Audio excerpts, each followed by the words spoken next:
Glória a Deus, que bênção. Abra sua Bíblia comigo em 2 Crônicas, capítulo 33. Hoje, se eu não me engano, é o dia da Bíblia, tá certo? Hoje é o dia da Bíblia. Então, mesmo que você tenha a sua Bíblia aí digital, mesmo que você abra ela no seu celular, que você possa ter também uma Bíblia de papel, de anotação na sua casa. Eu quero até recomendar essa aqui. Vou falar aqui nesse culto porque o meu filho mais velho não está aqui, mas essa aqui é uma Bíblia que tem um bloquinho de anotação do lado, e eu estou escrevendo essa Bíblia para o Noah, e assim que ele completar uma determinada idade, eu vou terminar as anotações e entregar para ele. Então eu leio um texto, e logo depois eu aplico esse texto na vida dele, falando: Noah, quando isso acontecer com você, lembre-se disso. E assim que eu terminar essa para o Noah, eu vou começar uma para o Natan, e a Keila já está fazendo para as futuras noras. Então fica aqui uma recomendação, uma dica, algo para te inspirar aí nesse dia da Bíblia. Quero também aproveitar esse tempo aqui para a gente poder reconhecer e valorizar os nossos servos, os nossos voluntários, pessoas que todos os domingos estão servindo para que nós possamos cultuar aqui. Queria que você, se tivesse a oportunidade hoje, desse um abraço em quem estiver servindo lá fora, no estacionamento, na recepção, debaixo de um sol, debaixo de uma chuva, às vezes sozinho a manhã inteira, né? Chega às 6:30 da manhã, vai embora 1, 2 da tarde, e às vezes não escuta uma palavra de reconhecimento. Quero que você se estimule, se estique em poder reconhecer de fato aqueles que estão servindo aqui todos os domingos de maneira voluntária. Você que abriu a sua Bíblia em 2 Crônicas, capítulo 33, o tema da mensagem de hoje é como Deus restaura gente que se perdeu. Como Deus restaura gente que se perdeu. Se você acha que essa mensagem não é para você, eu sinto lhe informar, mas ela acabou de se tornar para você. Porque muitos se perdem fora de casa, como o filho pródigo, vivendo uma vida de imoralidade, de promiscuidade. Mas há muitos outros que estão perdidos dentro de casa, perto do Pai, mas completamente perdidos. Perdidos na motivação, na intenção do coração, na pureza. Perdidos porque não conseguem aceitar o irmão e nem perdoá-lo.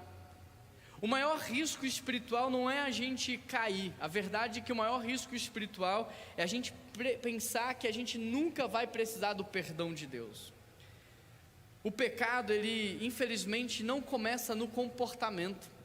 O pecado, ele começa num sentimento de autoconfiança.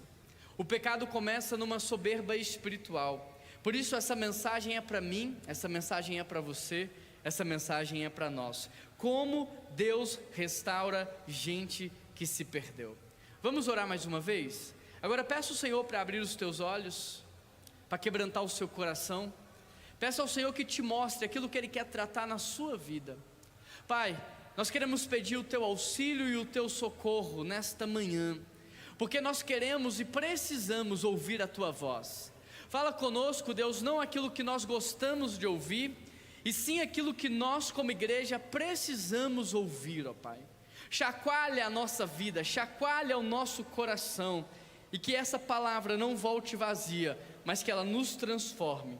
Nos mostra, Deus, o nosso ponto cego, nos mostra, Deus, os nossos pecados ocultos, nos mostra, Deus, a nossa arrogância, prepotência, soberba, nos quebranta, nos lava, nos purifica, nos santifica, que seja uma manhã de restauração. E em nome de Jesus que nós oramos, e toda a igreja diz: como Deus restaura gente que se perdeu. Você que está com a sua Bíblia aberta, você pode dar uma olhada no verso 1, porque a primeira coisa que eu observo aqui é que todo mundo está sujeito ao erro. Todo mundo está sujeito ao erro. Olha o que diz o verso 1 de 2 Crônicas, capítulo 33. Manassés tinha 12 anos de idade quando começou a reinar, e reinou 55 anos em Jerusalém. Verso 2: ele fez o que o Senhor reprova, imitando as práticas detestáveis das nações que o Senhor havia expulsado diante dos israelitas. Deixa eu te dizer uma coisa com muito carinho agora: ninguém cai planejando cair, ninguém cai sonhando em cair. Ninguém acorda assim numa manhã, num belo dia e diz assim: ó, hoje, se Deus permitir, eu vou estragar tudo. Hoje, se Deus permitir, eu vou ser mandado embora do meu emprego. Se Deus permitir me ajudar, eu vou destruir o meu casamento. Ninguém acorda pensando assim. E Manassés também não.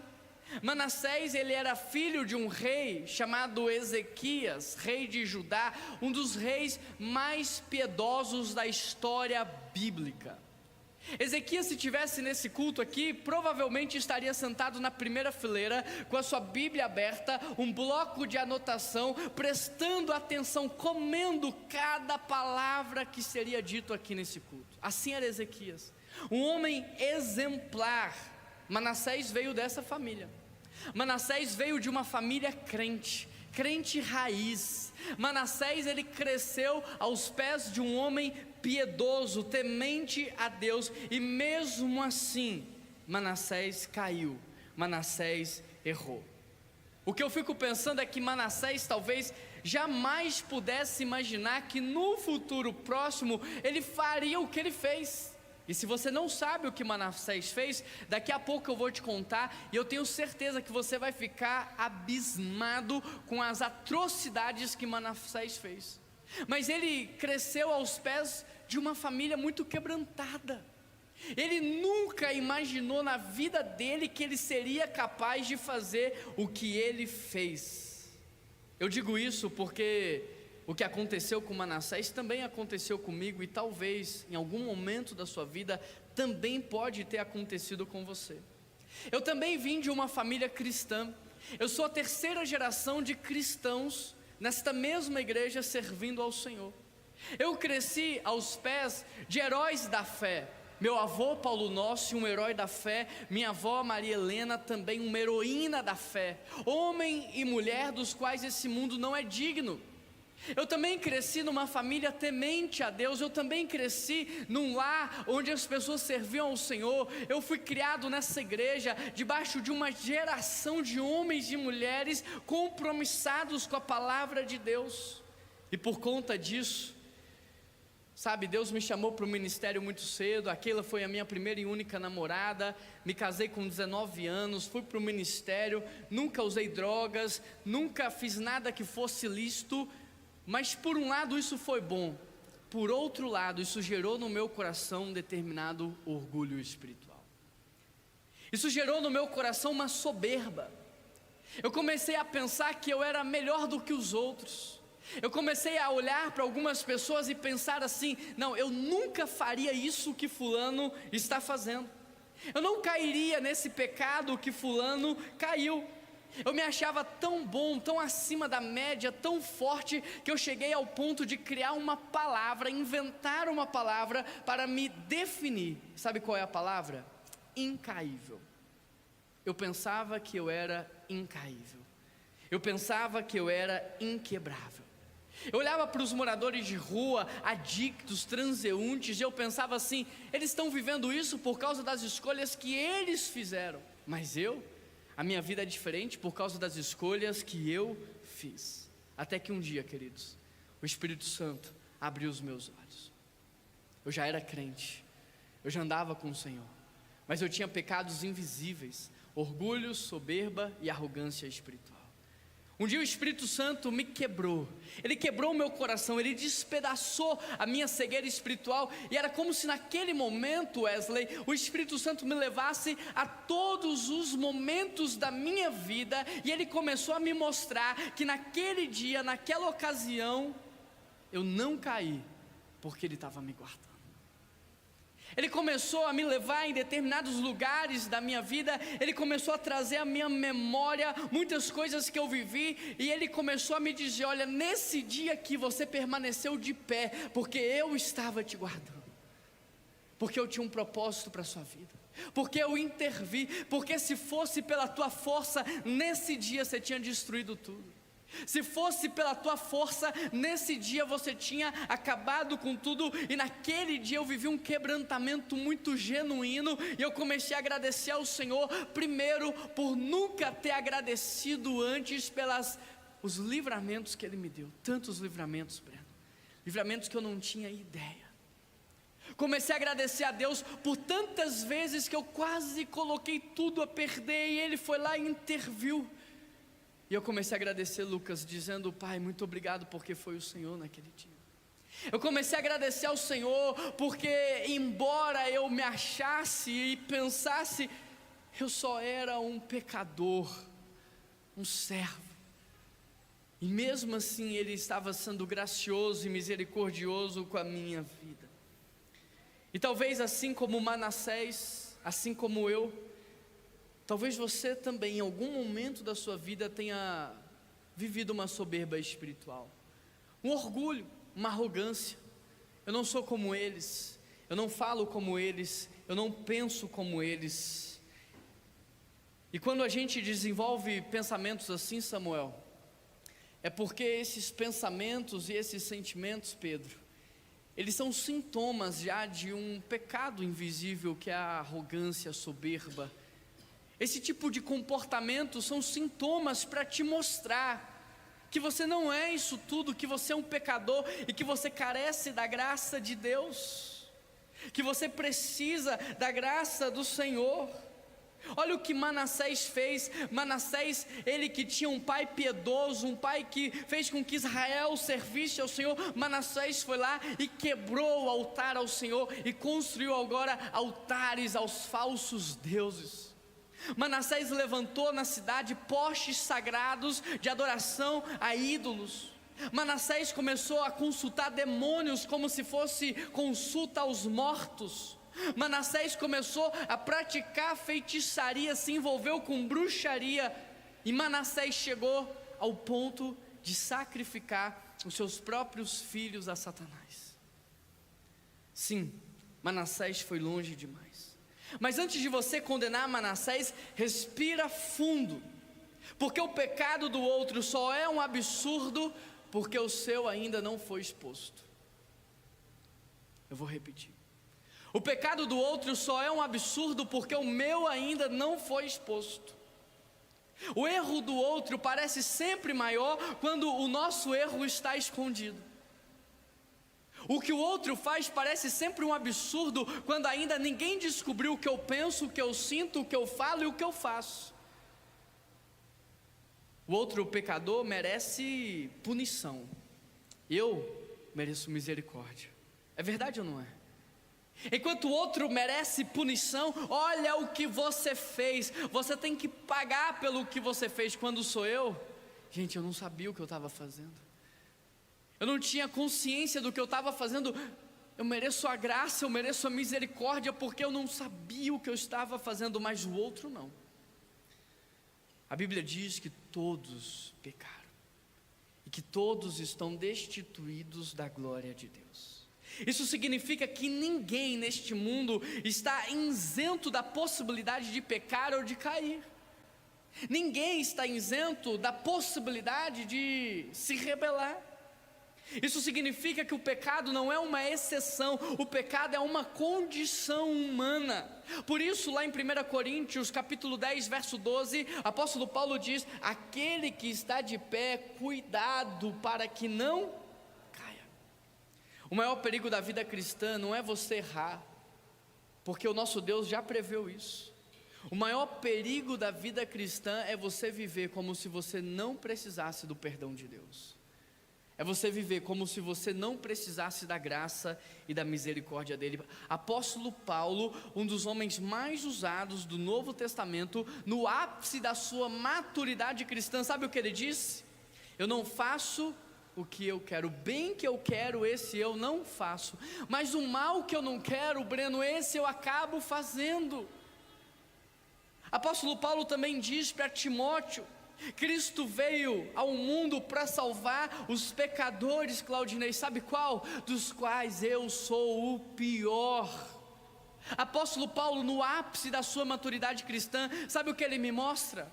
Que a maturidade cristã nos traz a consciência de quem nós somos, e que a imaturidade cristã nos faz pensar que somos mais do que verdadeiramente nós somos.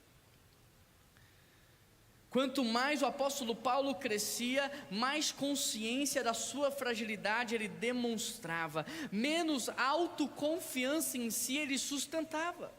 Nas escrituras, sabe quem caiu? Sabe quem que mais caiu nas escrituras? Aqueles que pensavam ser fortes. Pedro disse assim: eu jamais vou abandonar Jesus, Gabriel. Ainda que todo mundo abandone, eu jamais vou abandonar. Depois foi lá e abandonou. Autoconfiança espiritual nos cega, mas a nossa humildade nos mantém de pé. Talvez você possa dizer: mas pastor, Deus conhece o meu coração. Conhece, Gremi. E é por isso que Deus está preocupado com você. Porque Ele conhece o teu coração, é que Ele está preocupado com você. Porque Ele conhece o meu coração, é que Ele está ministrando uma palavra dessa à minha vida ao longo de toda essa semana. É porque Deus conhece o nosso coração que Ele nos trouxe aqui e que Ele está tratando as nossas vidas para que a gente não se perca. Grava isso, primeiro vem a instrução, depois vem a prova. E se Deus está dando a matéria, é porque Ele quer que você seja aprovado. Então sabe o que é que nós precisamos como igreja? Abrir os nossos olhos espirituais e reconhecer a nossa condição de pecador. Pedir ao Espírito Santo para nos mostrar os nossos pecados invisíveis. Ninguém confessa orgulho, ninguém confessa soberba, ninguém confessa inveja, ninguém confessa gula.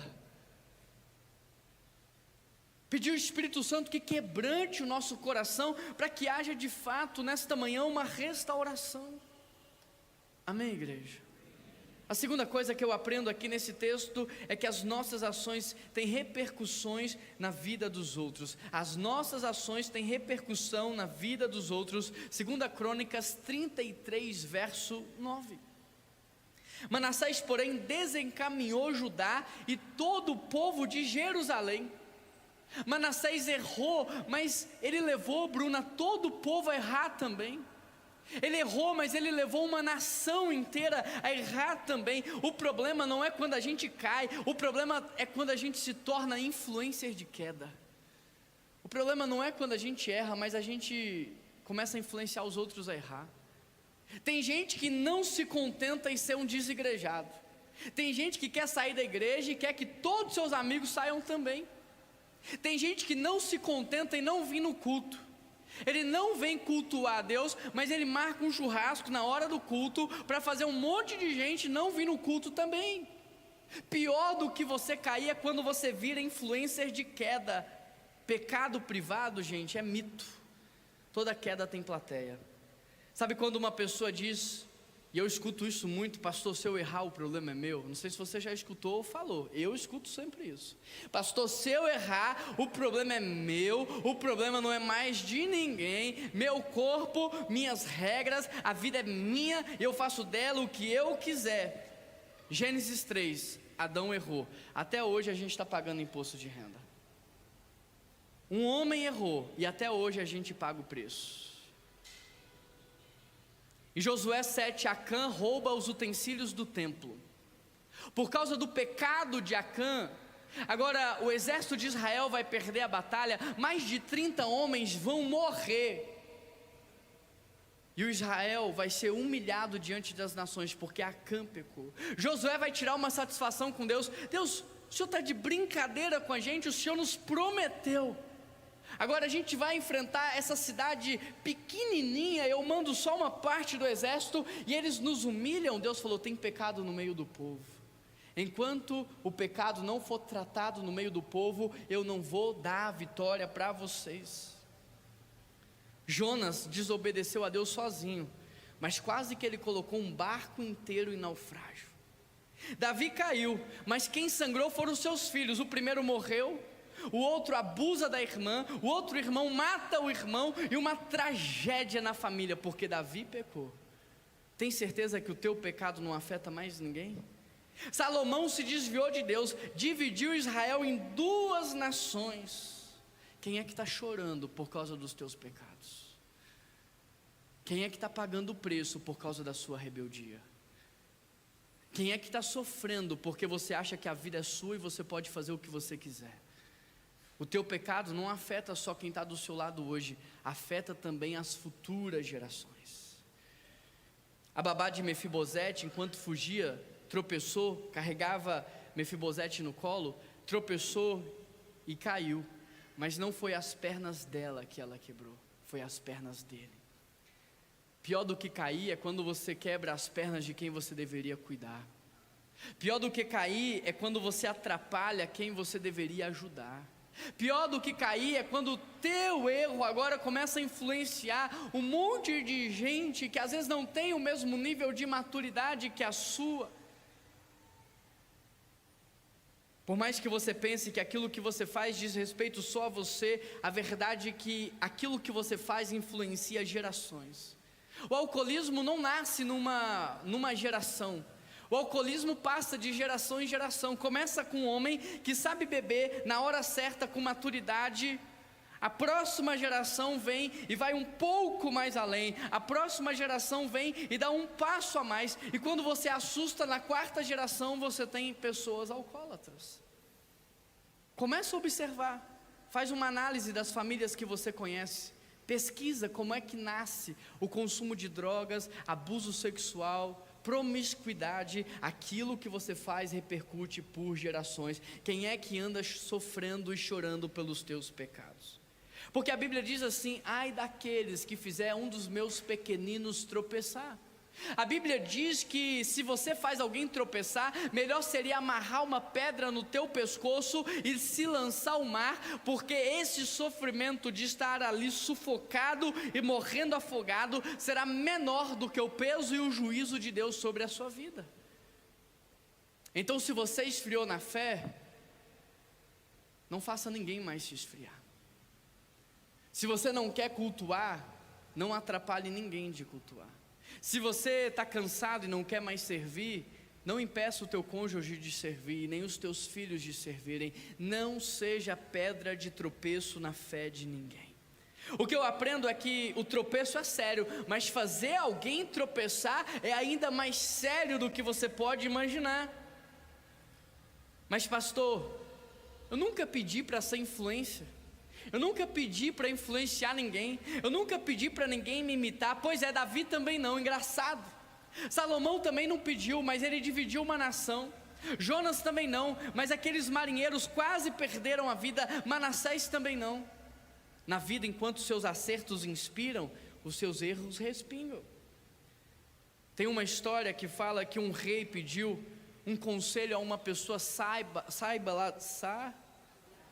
lá do seu reinado. Cadê minha fono? Você tem que voltar, Cíntia, eu estou precisando da sua ajuda. Pediu um conselho, e aquele sábio, ele disse assim: olha, você vai escrever uma pergunta em algum lugar onde você vai ver essa pergunta o tempo todo. Então toda vez que você for tomar uma decisão, você vai ler aquela pergunta, e a pergunta é: quais são as consequências dessa decisão que eu vou tomar?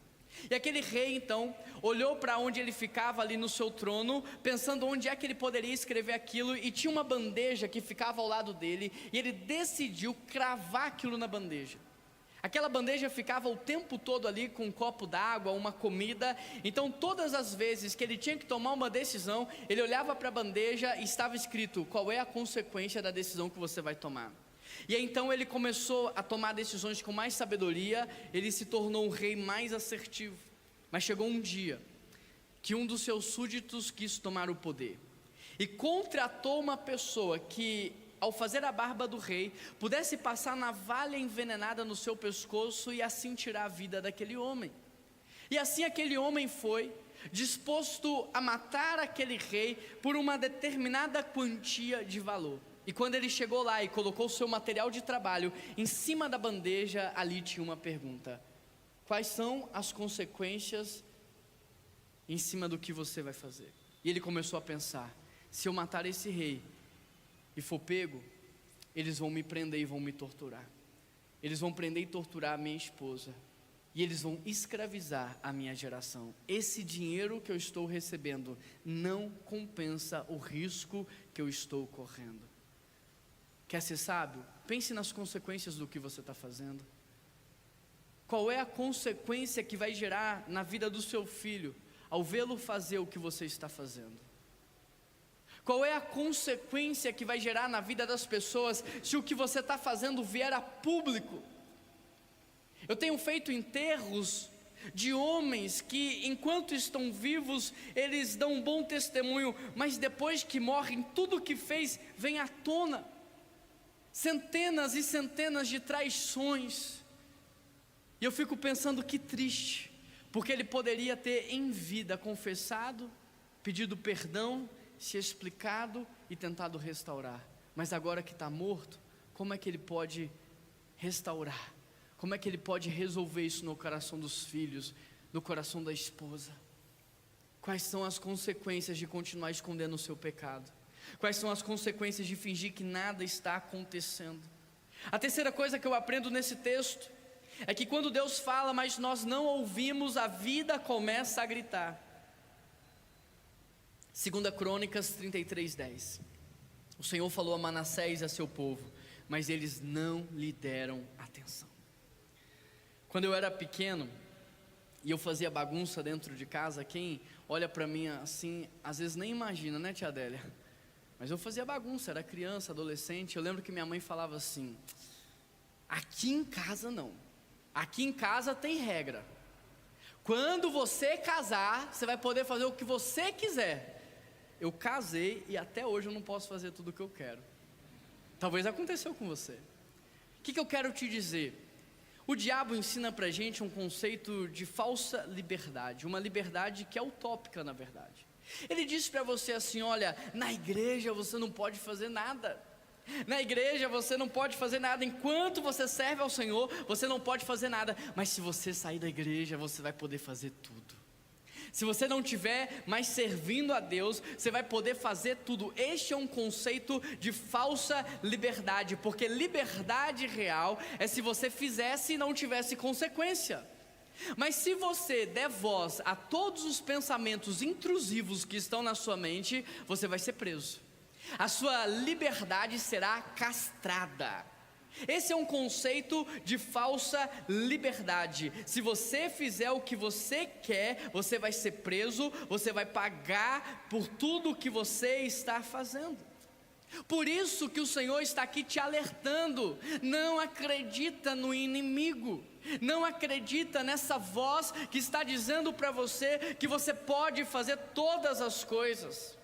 Por isso o Senhor está tratando a igreja dele, e há uma progressão. Primeiro Deus começa sussurrando ao seu coração. Sabe quando você vai fazer, o Espírito Santo vem e te incomoda? Depois Deus começa a usar pessoas que têm autoridade espiritual sobre a sua vida. Ele usa o pastor para pregar, ele usa o seu líder de célula para falar com você, o seu discipulador. Depois Deus começa a trazer avisos, alertas. Mas quando nós ignoramos tudo isso, Deus aumenta o volume das circunstâncias externas.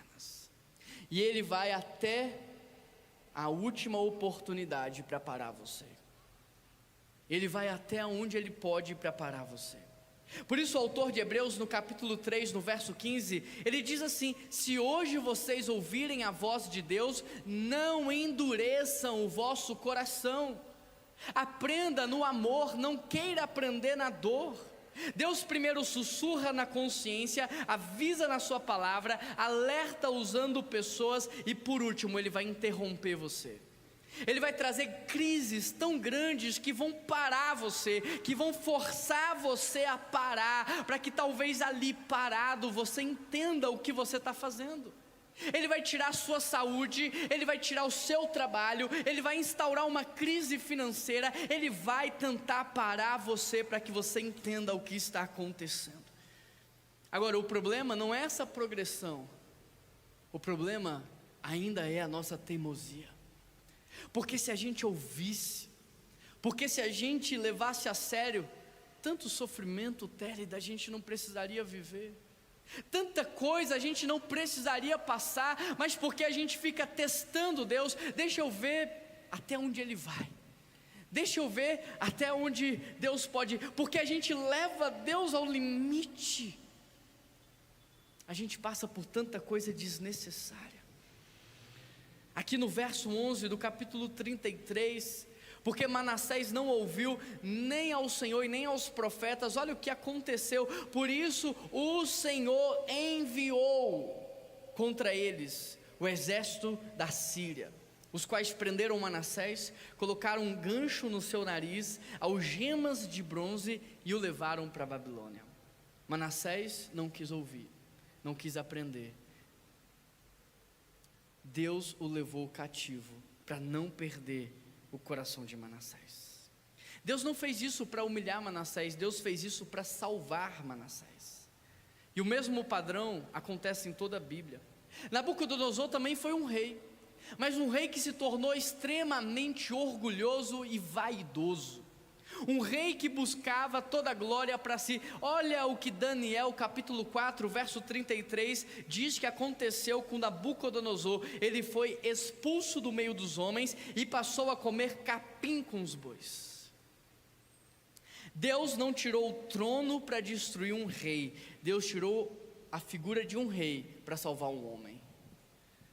Tem gente que perde o emprego, perde a empresa, perde o título, perde a função, para não perder o coração.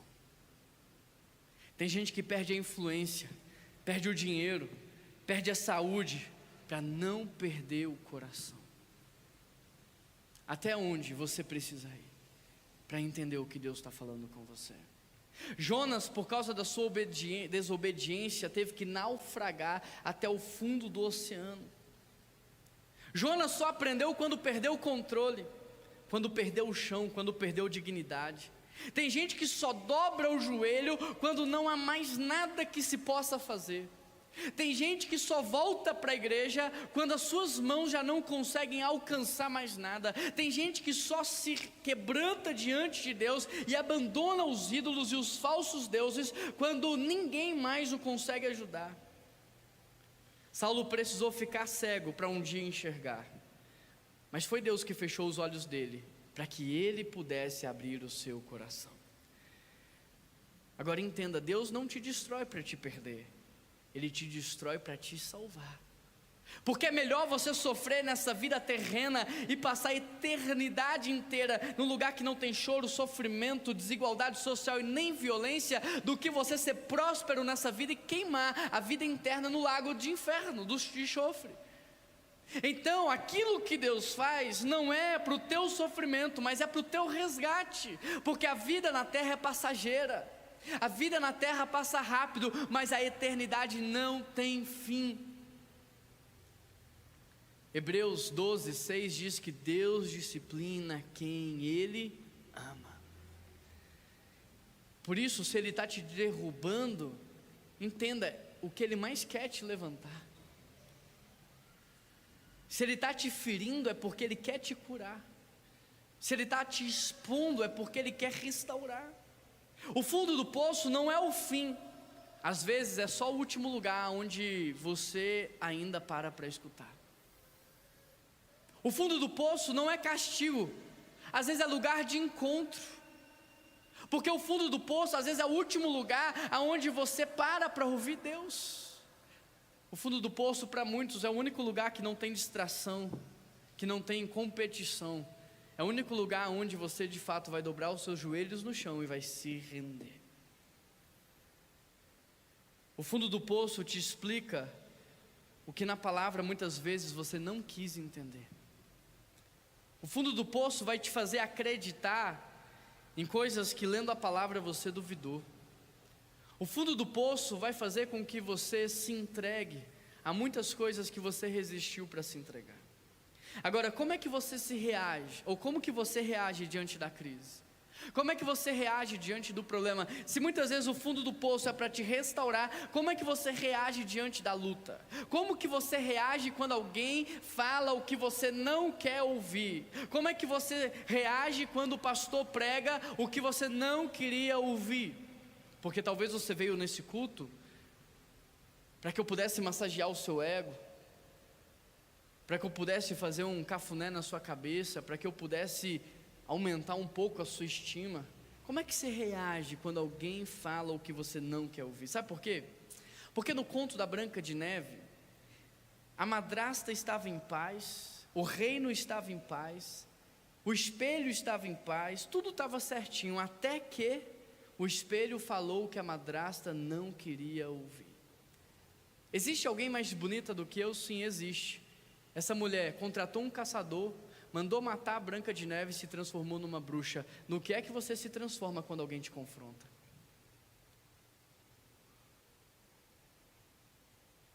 Como é que você reage quando Deus fala o que você não quer ouvir? 99% dos ateus são cristãos frustrados com Deus, porque Deus não fez o que eles queriam, porque Deus não falou o que eles queriam ouvir. Deus está sussurrando na sua consciência, falando com você através da palavra dele, para não ter que gritar com você através das circunstâncias da vida. E tudo isso porque ele prefere ferir o teu orgulho do que perder o teu coração. O que é que Deus está falando com você e você anda ignorando ao longo do tempo? Não é porque o juízo não veio que o juízo não virá. O que é que Deus está dizendo que você precisa deixar, parar, tratar, e você está fingindo que não tem nada acontecendo? O que é que Deus está te avisando? Quais são os alertas que o Senhor está te dando? A quarta coisa que eu aprendo aqui nesse texto é que aquilo que tira você do fundo do poço não é o seu choro, não é a sua murmuração, não é o seu vitimismo, não é a sua reclamação. O que tira você do fundo do poço é o seu arrependimento. 2 Crônicas 33:12. Em sua angústia ele buscou o favor do Senhor. Quem? Manassés, o seu Deus, e humilhou-se diante do Deus dos seus antepassados. Quando ele orou, o Senhor ouviu e atendeu o seu pedido, de forma que trouxe de volta a Jerusalém e a seu reino, e assim Manassés reconheceu que o Senhor é Deus.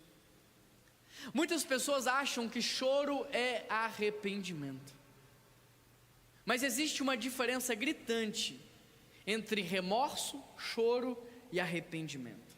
Tem gente que chora tanto que aprendeu até a chorar bonito. Eu acho muito legal quem chora bonito, porque quando eu choro, meu Deus, eu fico muito feio. Mas tem gente que chora tanto que ficou bonito, Samuel, chora bonito, aprendeu as técnicas de chorar, mas infelizmente, mesmo chorando bonito, ainda fica feio, porque chora, mas não muda, chora, mas continua fazendo a mesma coisa, chora, mas permanece no erro. Remorso, por exemplo, também não é arrependimento. Remorso é a dor de perder algo. Remorso é a tristeza, porque agora você está na iminência de perder alguma coisa. O remorso muitas vezes pega alguém de surpresa. E tem gente que diz: eu me arrependi. Não, te pegaram. Porque te pegaram no pulão, agora você está chorando. Mas isso não é arrependimento, isso é remorso. Arrependimento de verdade é quando você reconhece o que você fez e muda de postura. Arrependimento de verdade é quando você reconhece o que você fez e você muda agora o rumo da sua vida.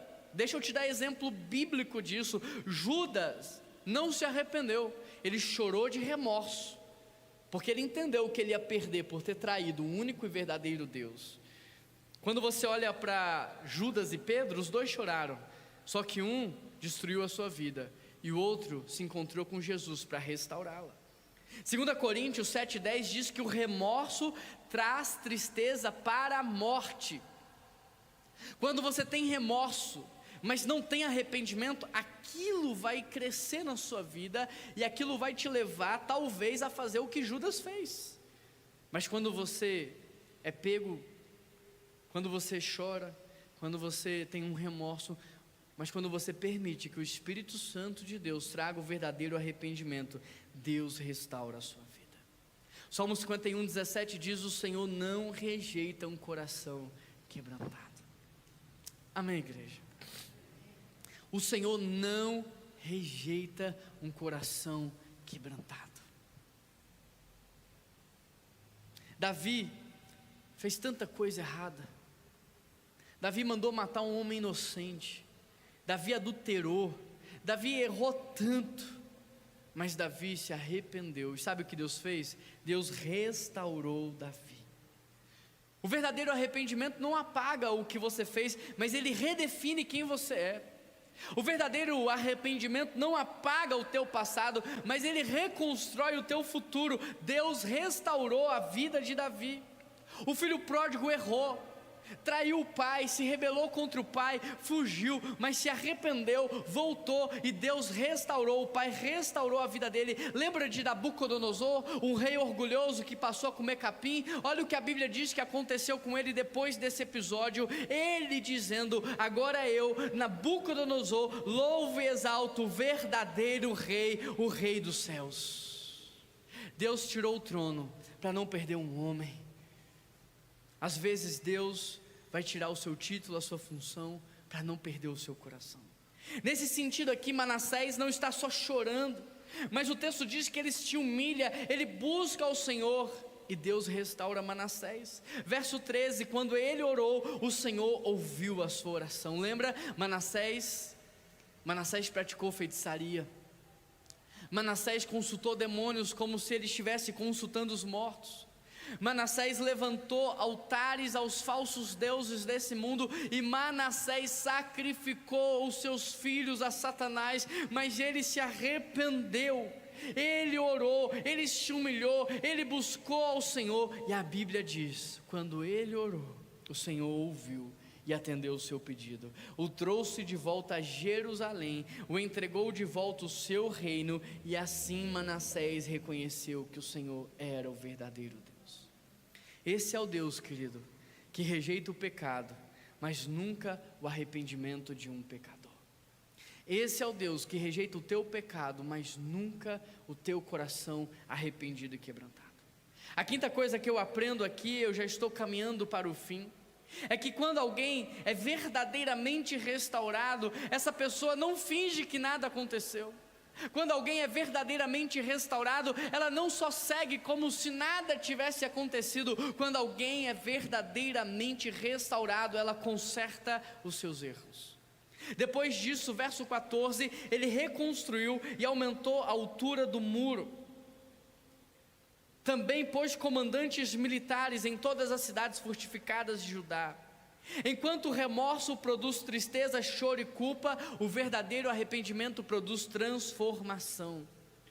Eu vejo muitas pessoas que erram, dizem que arrependem e que seguem a vida como se nada tivesse acontecido. Elas não voltam para pedir perdão, elas não voltam para consertar o seu erro. Só que a psicologia diz que todas as vezes que você está diante de um problema, o teu subconsciente vai vasculhar o teu passado na procura de algo que te qualifique para avançar ou que te paralise. Então quando Davi, ele vence o urso e o leão, e ele olha para Golias, o subconsciente dele vasculha o passado e diz: você já venceu um urso, você já venceu um leão, você pode vencer um gigante. Mas quando Davi cai com Betseba e ele está vendo os seus filhos fazerem aquelas atrocidades, o subconsciente dele vasculha o passado e diz para ele: você caiu, você não tem autoridade, você perdeu. E Davi fica paralisado diante do que ele tinha que fazer. Quando você se arrepende, você precisa consertar o passado, porque senão esse passado vai aprisionar você. Ele vai te escravizar, ele vai tentar te paralisar. Márcio Michele diz: passado resolvido, futuro decidido. Quando uma pessoa se arrepende de verdade, ela conserta os seus erros. Zaqueu, quando se arrependeu, ele disse assim: eu vou dar metade dos meus bens aos pobres e vou restituir 4 vezes mais todos aqueles que eu saqueei. O que você tem que fazer pelo arrependimento que Deus está colocando no seu coração? Quem que você precisa pedir perdão pelo que você fez? Quais são as relações que você precisa consertar? Você não pode seguir e fingir que nada aconteceu, porque senão você não vai ter autoridade para avançar. E é assim que tem muita gente paralisada. Todo mundo cresce, todo mundo avança, mas tem gente estagnada porque não resolve o passado. Deixa eu te dar um exemplo bem legal sobre isso que eu estou falando. Quem aqui já ouviu falar sobre o Prêmio Nobel da Paz? Agora, quem aqui sabe como é que surgiu o Prêmio Nobel da Paz? Levanta sua mão se você conhece a história. Algumas pessoas conhecem a história. Eu vou te contar. Alfred Nobel, na verdade, ele foi o inventor da dinamite. Mas ele não tinha consciência do mal que a invenção dele gerava. Ele inventou a dinamite e ele começou a ganhar muito dinheiro por causa disso. E esse dinheiro distraiu ele, anestesiou ele.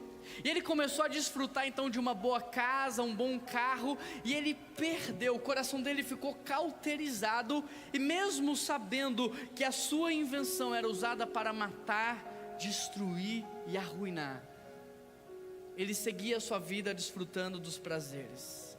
Mas um dia, o irmão dele morreu, e o jornal daquela época cometeu um erro muito grave.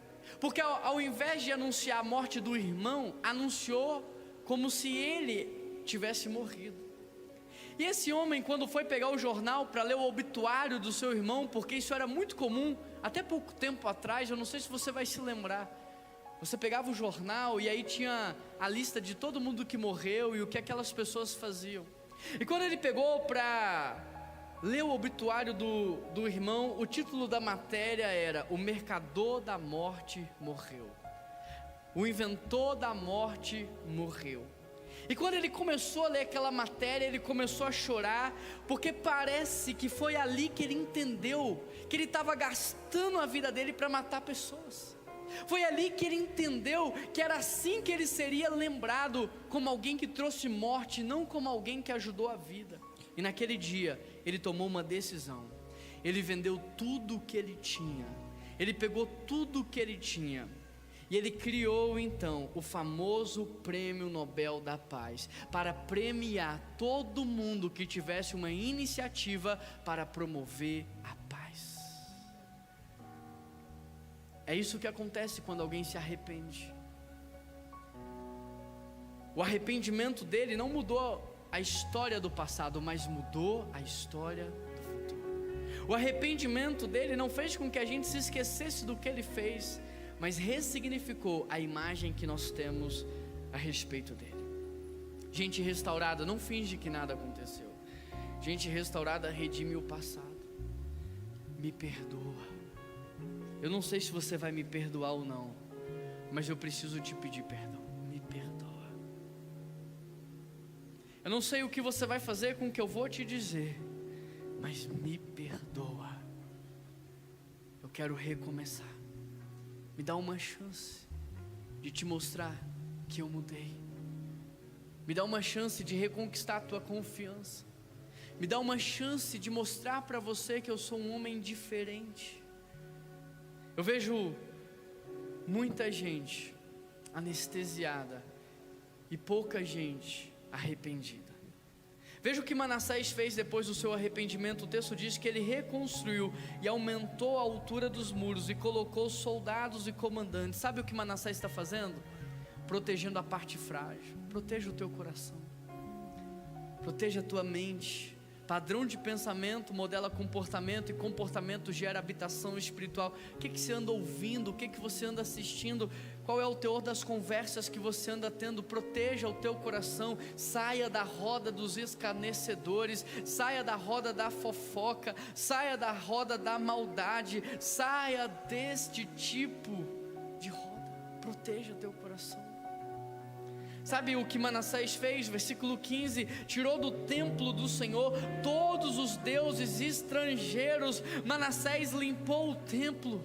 Limpa o teu coração na presença de Deus. Ora, Senhor, lava-me e eu serei branco como a neve. Me purifica outra vez. Sabe, Deus, são anos e anos de imoralidade, são anos e anos de pornografia. A minha mente está corrompida, o meu coração foi destruído, mas eu creio que o Senhor pode me lavar, eu creio que o Senhor pode me purificar. Eu quero que o Senhor limpe a minha vida dos traumas, das feridas, das memórias. Eu quero que o Senhor me quebre e faça de novo, como um vaso na mão do olheiro, me quebra e me faz de novo. Sabe o que Manassés fez depois que ele se arrependeu? Versículo 16, Samuel: ele restaurou o altar. Ele ofereceu sacrifícios de comunhão e ofertas de gratidão. Você precisa restaurar a sua adoração ao Senhor, restaurar a sua oferta ao Senhor, porque tem muita gente que vem no culto, mas já não consegue cultuar, vem na igreja, mas não consegue adorar. Durante a pregação fica contando quantas luzes tem no salão, mas não consegue se voltar àquilo que Deus está fazendo. Você precisa restaurar a sua adoração, o seu altar, a sua oferta ao Senhor. Você precisa restaurar isso. O texto, caminhando para o final, no verso 18 diz: os demais acontecimentos do reinado de Manassés, tudo o que ele fez está registrado no livro dos reis. Deus fez questão de escrever o erro, a queda, a disciplina e a restauração. Sabe por quê? Porque a história de um homem restaurado é mais poderosa do que a história de um homem perfeito. O testemunho de uma mulher restaurada é mais poderoso do que o testemunho de uma mulher que se acha perfeita. A perfeição não inspira ninguém, a restauração sim. Porque a perfeição só faz os outros pensarem: eu nunca vou conseguir ser como ele é, eu nunca vou conseguir ser como ela é. Mas a tua restauração dá esperança, a tua restauração alimenta a esperança. Se Deus fez na vida dele, Deus pode fazer também na minha. A Bíblia, gente, não é um livro de gente perfeita. A Bíblia é um livro que fala de um Deus perfeito, restaurando gente imperfeita. A Bíblia é um livro sobre um Deus perfeito, refazendo gente quebrada. A Bíblia é um livro sobre uma família perfeita, Deus Pai, Deus Filho e Deus Espírito Santo, restaurando famílias fragmentadas. 2 Crônicas 33, 20, encerrando a história de Manassés, o texto diz: Manassés descansou. Manassés descansou e foi sepultado em sua propriedade. Começar bem é fácil, terminar bem é para quem está disposto a recomeçar. Se Deus restaurou um homem como Manassés, que foi capaz de sacrificar os seus próprios filhos a Satanás, você acha mesmo que Deus não tem poder para restaurar você? Se Deus ouviu a oração de um homem que estava envolvido com feitiçaria, bruxaria e sacrifício humano, você acha que Deus não pode nesta manhã ouvir a sua oração? A graça de Deus não acabou na sua vida no dia que você caiu.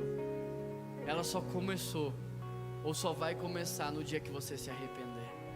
É só o início, porque a palavra do Senhor diz o quê? Aonde abundou o pecado, superabundou a graça de Deus. Feche os teus olhos aí aonde você está. Eu quero orar por você.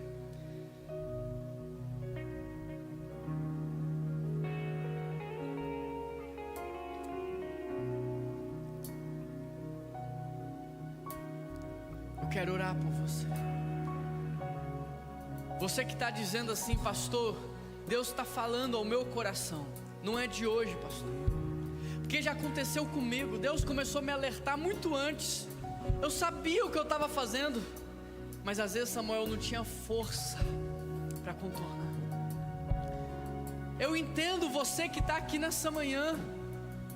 Eu entendo você que está vivendo um processo de cegueira espiritual. Está todo mundo falando, mas você não consegue ver, porque eu também já passei por essa fase da minha vida. Eu entendo você.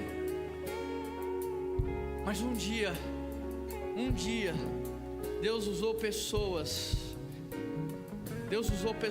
para me ajudar. Eu creio que esse é o papel da igreja. Não é julgar você, é ajudar você. É interceder, é clamar, é te levantar, é caminhar com você, é ir com você. E é por isso que eu estou aqui nessa manhã. É por isso que essa igreja está aqui nessa manhã. Porque talvez você não tenha forças, mas juntos nós podemos vencer. A Bíblia diz que a nossa luta não é contra a carne e sangue, mas contra as potestades do ar. O inimigo está agindo para te acorrentar, como fez com Manassés. O inimigo está agindo para aprisionar sua mente e o seu coração. Mas eu creio profundamente que essa é uma manhã de libertação, de restauração. E eu quero orar por você. Se você é alguém que deseja de fato viver uma vida nova, fechar esse ano de 2025 melhor do que você começou, arrependido, se você quer viver uma vida nova com o Senhor, se você quer redimir o teu passado através da presença do Espírito Santo de Deus, para viver um futuro diferente, eu queria que você ficasse de pé onde você está, porque eu quero orar pela tua vida nesse momento. Amém. Glória a Deus, louvado seja Deus. Eu queria chamar o time de intercessão aqui à frente.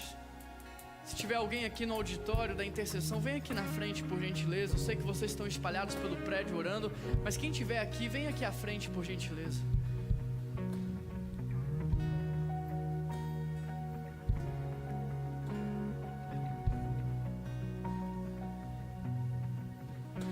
Tem gente aqui que está pedindo ajuda para Deus, e eu sei disso.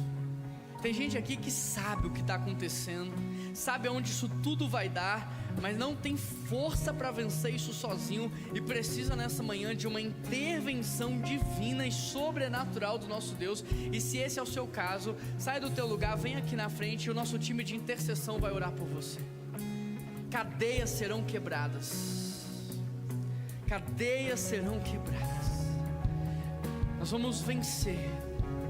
O inimigo não mais vai ser vitorioso sobre essa situação. Você vai ser liberto nessa manhã.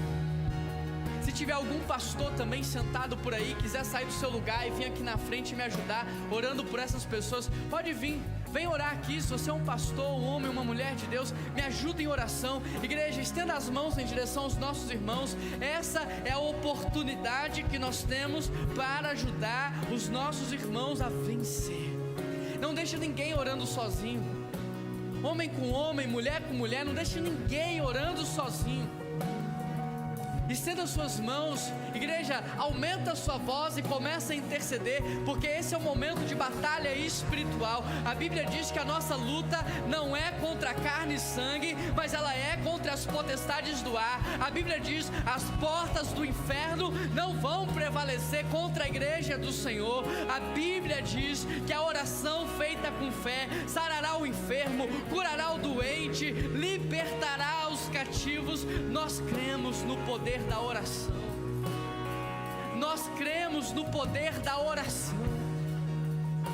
Querido Deus e eterno Pai, a Tua presença no nosso meio nessa manhã, ela é real, ela é palpável. A Tua presença no nosso meio nesta manhã, Deus, ela afasta todas as trevas, porque o Senhor é a luz do mundo, Pai. A Tua presença nessa manhã, ela nos liberta, porque o Senhor é o Rei dos reis, é o médico dos médicos, é o Senhor dos senhores, é aquele que tem todo o poder, toda a autoridade. Por isso o Espírito Santo de Deus trabalha também na vida de cada pessoa que está participando desse culto, lá na sua casa, Pai. Trabalha, Senhor, na vida de todo mundo. Espírito Santo de Deus, começa quebrando a nossa cegueira espiritual. Tem gente que acha, Pai, que não precisa do Senhor, mas a verdade é que nós necessitamos da Tua graça e da Tua misericórdia. Quebra o nosso orgulho, quebra a nossa soberba, quebra a nossa arrogância, quebra em nome de Jesus, Pai. Espírito Santo de Deus, nos mostra os nossos pecados ocultos. Traz à nossa memória os nossos pecados ocultos. Traga à nossa memória os pecados que nós ainda não confessamos. Traz à nossa memória os problemas do passado que ainda não foram resolvidos, mentiras que não foram desfeitas, relacionamentos que não foram restaurados.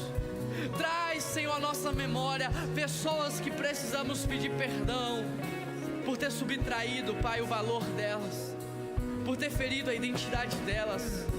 Traz à nossa memória quem é que nós precisamos reparar, o que é que nós precisamos restituir, o que é que nós precisamos fazer, Pai.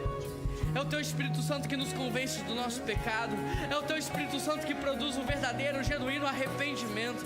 Mas há uma promessa do Senhor. A Tua palavra diz que o Senhor é fiel e que o Senhor é justo para perdoar todo aquele que se arrepende. Não importa o que você fez, não importa o que você fez, há perdão para você que se arrependeu.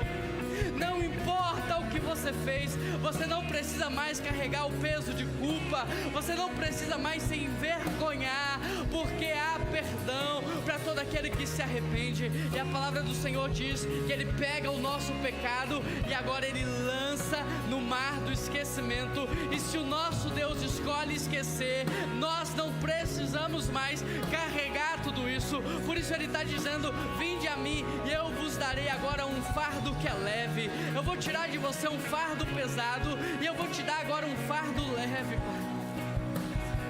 Deus, eu quero pedir ao Senhor, complete a obra que o Senhor começou a fazer aqui nessa manhã. Complete a obra, porque o Senhor tem mais da Tua presença. O Senhor tem mais autoridade para essa igreja. O Senhor tem mais unção para a vida de todos que aqui estão. O Senhor tem vida nova, vida abundante. O Senhor tem vida plena, Pai. Nós não queremos mais sobreviver, por isso nós renunciamos tudo que está nos aprisionando. E nesse momento nós recebemos do Senhor mais da Tua presença, mais unção, mais autoridade, mais da Tua presença, mais santidade, mais integridade, mais irrepreensibilidade, ministério, Pai, testemunho. Nós queremos ser usados pelo Senhor para inspirar essa nação a partir daquilo que o Senhor fez em nós. Muito obrigado, Pai, por essa palavra que o Senhor nos deu nessa manhã. Muito obrigado por esse período de oração e intercessão. E muito obrigado porque muitos aqui vão voltar para casa, mas não mais para a velha vida. Muitos aqui vão voltar para casa, mas agora para viver o novo do Senhor. Ó Pai, muitos aqui caminhavam de cabeça baixa, envergonhados, humilhados, mas esse é tempo de ministério. Levanta esses homens e essas mulheres para servirem ao Senhor. Levanta, dá autoridade e unção para que o Evangelho seja pregado e esta nação saiba que o Senhor é Deus. Em nome de Jesus que nós oramos. E toda a igreja diz: você pode aplaudir a Jesus? Você pode aplaudir a Jesus?